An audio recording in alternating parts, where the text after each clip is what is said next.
तुमच्यावरचं कर्जाचं ओझं वाढत चाललंय का? मेहनत करून, काटकसर करूनही पैसा हातात टिकत नाहीये. किंवा मग घरात सततचं आजारपण. मग या होळीला या गोष्टी चुकूनही चुकवू नका. कारण होलिका दहन हा फक्त सण नाहीये. तो एक असा क्षण मानला जातो ज्यात आपण जाणीवपूर्वक काहीतरी जाळण्याचा निर्णय घेतो.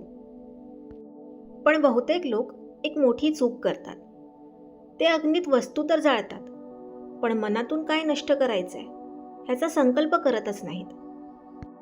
संकल्प म्हणजे मी माझ्या आयुष्यातली कोणती सवय, कोणता विचार, कोणतं ओझं इथे संपवणार आहे.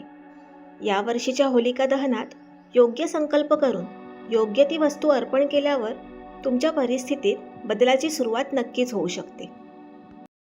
होलिका दहनाच्या वेळी 7 पिवळ्या कवड्या आणि 11 गोमती चक्र अर्पण करा.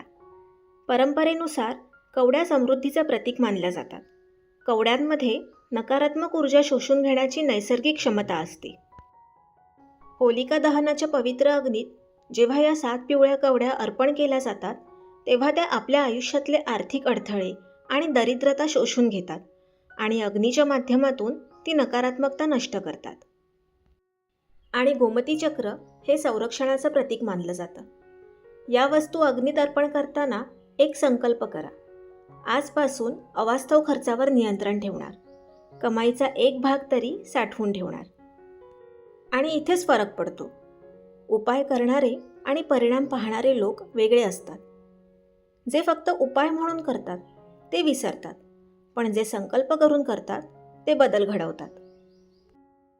डाळिंबाच्या लाकडावर कर्जदाराचं नाव लिहून ते होळीत अर्पण करा आणि पेटत्या होळीभोवती 11 प्रदक्षिणा घाला. ही क्रिया म्हणजे मानसिक ओझं अग्नीत देणं. प्रदक्षिणा घालताना मनात एकच निश्चय करा की मी या कर्जातून बाहेर पडण्यासाठी दररोज एक पाऊल उचलणार. कारण कर्ज फक्त पैशाचं नसतं, ते तणावाचंही असतं. कुटुंबातील सदस्यांच्या नावाने लवंग आणि बताशे होळीत अर्पण करा. लवंग हे ऊर्जा आणि संरक्षणाचं प्रतीक मानलं जातं, तर बताशे गोडवा आणि समाधानाचं. आणि मग हा मंत्र म्हणा. उच्चार कठीण वाटत असेल तर फक्त ओम दुम दुर्गाय नमः एवढंच म्हणा. मंत्रात शब्दांपेक्षा भावना जास्त महत्त्वाची असते आणि बाकी तुमच्या मनातलं सगळं प्रार्थनेतून सांगा.